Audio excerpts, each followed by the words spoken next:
तो आज बात करेंगे जो मैंने कल वीडियो में बताया था हार्ट अटैक के बारे में।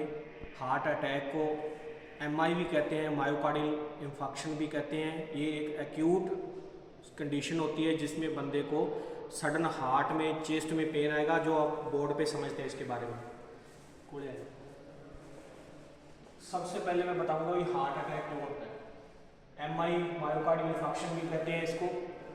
इसमें एक्यूट कंडीशन हुई है, मायोकार्डियल जो टिश्यू होंगे, जो मसल होगी मायोकार्डियल में, उसमें इरिवर्सिबल नेक्रोसिस हो जाएगा, यानी कि ब्लड सप्लाई रुकने की वजह से, ऑक्सीजन रुकने की वजह से, न्यूट्रिएंट रुकने की वजह से लगातार वो इस्कीमिया होगा उसकी वजह से कोरोनरी आर्टरीज में ब्लॉकेज आ जाएगी।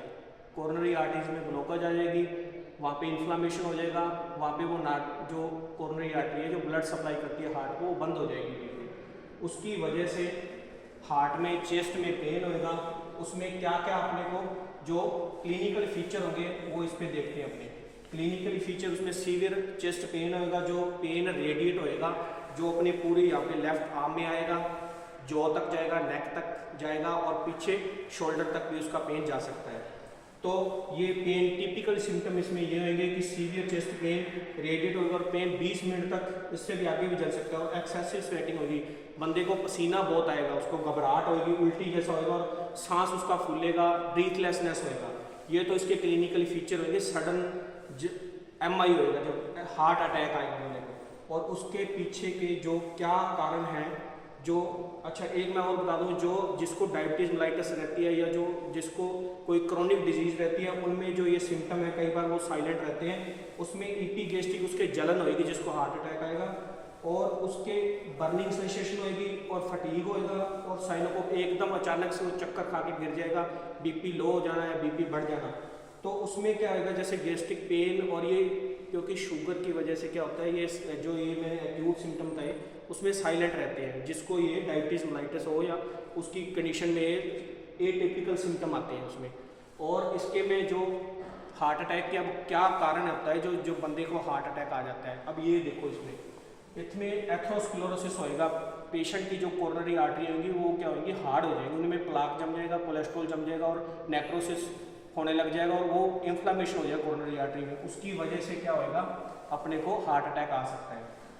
और कोई थ्रोम्बोस फॉर्मेशन हो जाएगा, कोई भी जैसे इन्फ्लामेशन हुआ, इन्फ्लामेशन में प्लाक बन गया, को उसमें प्लेटलेट्स इकट्ठी हो गई, बहुत सारे उसमें फैक्टर होंगे जो वो क्या करेंगे, ब्लॉक कर देंगे आर्टरी को, कोरोनरी आर्टरी को। थ्रोम्बोस फॉर्मेशन हो गया, कोरोनरी आर्टरी स्पास्म हो गया, वो एकदम बंद होगी, ब्लॉक हो गई। और एम्बोलिज्म, कई बार क्या होता है, एयर एम्बोलिज्म या एम्बोलिज्म भी हो जाता है, जिसकी वजह से हार्ट अटैक आने का खतरा होता है। उसके बाद में अपने रिस्क फैक्टर पे बात करेंगे, जो हार्ट अटैक के क्या क्या रिस्क फैक्टर हो जाएंगे भाई। जैसे हार्ट अटैक में क्या होगा, जैसे हाइपरटेंशन, अगर किसी को बंदे को लगातार बीपी बढ़ रहा है, बीपी 200 तो प्लस रह रहा है, 180 रह रहा है, ऊपर वाला सिस्टोलिक और नीचे वाला डायस्टोलिक जो बीपी होगा वो 100 तक रह रहा है, तो उसके लिए रिस्क फैक्टर है। जिसका बीपी ज़्यादा रहेगा तो उसको हार्ट अटैक आने के चांसेस होंगे, प्रॉपर उसको मेडिसिन लेने की जरूरत है।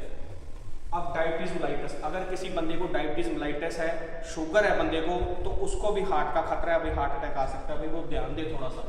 अगर वो बंदा स्मोकिंग करता है, अल्कोहल पीता है, अगर वो मोटा बंदा है, ओबेसिटी है, बहुत ज़्यादा फैट, फिजिकली एक्टिविटी करता ही नहीं है वो, तो उसको भाई हार्ट अटैक के चांसेस हो सकते हैं, वो थोड़ा सा ध्यान दें। अगर किसी की फैमिली हिस्ट्री में किसी को अटैक की शिकायत है तो ये भी उसको बचना पड़ेगा, उसको मॉडिफाइड डाइट करनी पड़ेगी। और ओल्ड एज पेशेंट है, ओल्ड एज बंदा है, उसको भी हार्ट अटैक का खतरा है। और मेल है, फीमेल में थोड़ा कम होता है, मेल में थोड़ा ज़्यादा होता है हार्ट अटैक का खतरा। ये थे रिस्क फैक्टर। अब इसकी जो इन्वेस्टिगेशन क्या होगी वो उसके ऊपर बात करेंगे। इन्वेस्टिगेशन में क्या आएगा, सबसे पहले ईसीजी, किसी को भी हार्ट अटैक या चेस्ट पेन होता है तो अपने को ईसीजी से पता लग जाएगा कि एक एक्यूट कंडीशन होगी, तो ईसीजी के चेंजेस मिलते हैं उसमें। और ट्रोपोनिन टेस्ट होता है, जो ब्लड में टेस्ट होते हैं, जिसमें पता लग जाएगा बंदे को हार्ट अटैक आया है। यानी कि अपने ट्रोपोनिन टेस्ट 8 घंटे के अंदर यानी कि 7-8 घंटे के अंदर कराएंगे तो उसमें एलिवेशन आएगा, बड़े होते हैं इसमें। और इको अपने कराते हैं हार्ट की, उसमें पता लग जाएगा कोरोनरी आर्टरी ब्लॉकेज है, कहाँ ब्लॉकेज है वो सारा। और एंजियोग्राफी, हार्ट की कोरोनरी की एंजियोग्राफी करा लेंगे। और इसमें इसके बाद में जो कॉम्प्लिकेशन होंगे, जो हार्ट फेलियर तक जा सकता है बंदा, तो ज़्यादा ब्लॉकेज हो जाए तो हार्ट कोलैप्स भी हो सकता है, और इसके अर्दीमिया भी हो सकता है। इसकी वजह से कोलैप्स हो गया तो हार्ट की डेथ ही हो जाएगी। तो ये था आज का टॉपिक हमारा हार्ट अटैक का। आप आराम से वीडियो देख सकते हैं रुक रुक के।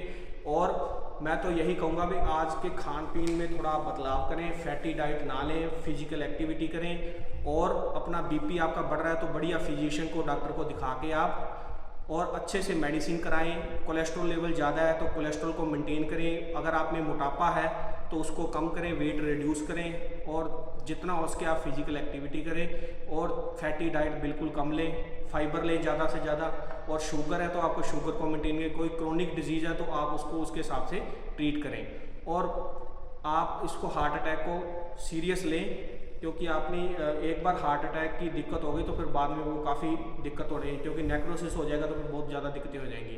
तो वीडियो को आपको अच्छी लगे तो शेयर करें, चैनल को सब्सक्राइब करें, लाइक करें, कमेंट करें। धन्यवाद।